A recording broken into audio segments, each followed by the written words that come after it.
नमस्कार। Hindi classes by doctor Asha channel पर आपका हार्दिक स्वागत और अभिनंदन।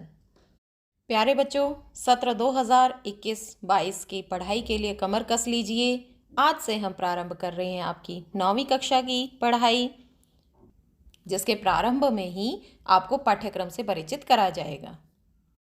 हिंदी विषय में 2 पुस्तकें निर्धारित की गई हैं, क्षितिज और कृतिका। क्षितिज भाग 1 और कृतिका भाग 1। पिछले सत्र में आपके पाठ्यक्रम से कुछ अध्याय हटा दिए गए थे, लेकिन इस बार ऐसी कोई सूचना नहीं है कि आपके पाठ्यक्रम से कुछ अध्याय हटाए जाएंगे या नहीं। अगर इसकी आगे हमें कोई सूचना मिलती है, अगर भविष्य में ऐसी कोई सूचना मिलती है हमें, तो जल्दी से जल्दी ये खबर आप सब तक पहुंचाई जाएगी। अब हम पाठ्यक्रम पर एक नज़र डालते हैं। हमारी पुस्तक है क्षितिज भाग 1। इसे हमने 2 खंडों में विभाजित किया है, काव्यखंड और गद्यखंड। काव्यखंड पर नज़र डालिए। साखियाँ एवं सबद कबीरदास जी ने लिखे हैं। वाघ ललद्यद सवैये रसखान के हैं। कैदी और कोकिला, जिसके कवि हैं माखनलाल चतुर्वेदी, ग्रामश्री सुमित्रानंदन पंत द्वारा रचित है।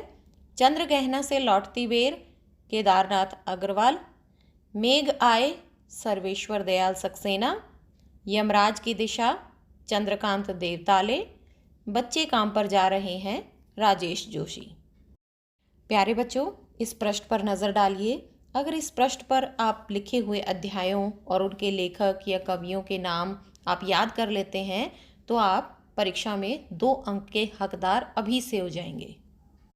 गद्यखंड पर नज़र डालते हैं। पहला पाठ है हमारा 2 बैलों की कथा, जिसे लिखा है प्रेमचंद जी ने। दूसरा ल्हासा की ओर राहुल सांकृतियायन। तीसरा है उपभोक्तावाद की संस्कृति, श्यामाचरण दुबे द्वारा रचित है। चौथा अध्याय सांवले सपनों की याद, जाबिर हुसैन। नंबर 5 नाना साहब की पुत्री देवी मैना को भस्म कर दिया गया, जिसे लिखा है चपला देवी ने। प्रेमचंद के फटे जूते हरिशंकर परसाई द्वारा रचित है। मेरे बचपन के दिन महादेवी वर्मा का। एक कुत्ता और एक मैना हजारी प्रसाद द्विवेदी जी का।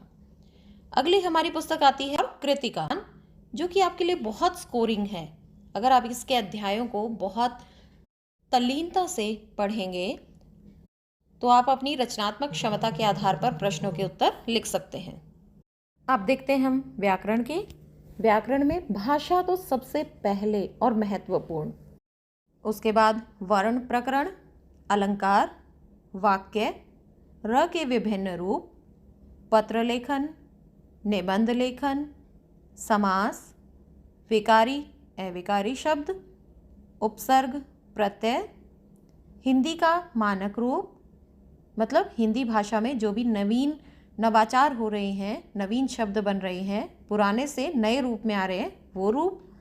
ये सब आपको मैं बाद में विस्तार पूर्वक सारा एक एक अध्याय कराती जाऊंगी। अभी आप पाठ्यक्रम को समझिए और उसे अपनी उत्तर पुस्तिका में लिखिए। आगे है पर्यायवाची शब्द, अनेकार्थी, विलोम, तत्सम तद्भव शब्द व मुहावरे। ये था आपका व्याकरण का पाठ्यक्रम। तो बच्चों, हमने इसे विस्तार से समझा। जिस प्रकार से मैंने यहाँ पर उत्तर पुस्तिका में लिखा है, आप ठीक उसी प्रकार से अपनी उत्तर पुस्तिका में लिखिए और प्रतिदिन आपको पाठ्यक्रम के अनुसार अध्याय कराते जाएंगे। धन्यवाद।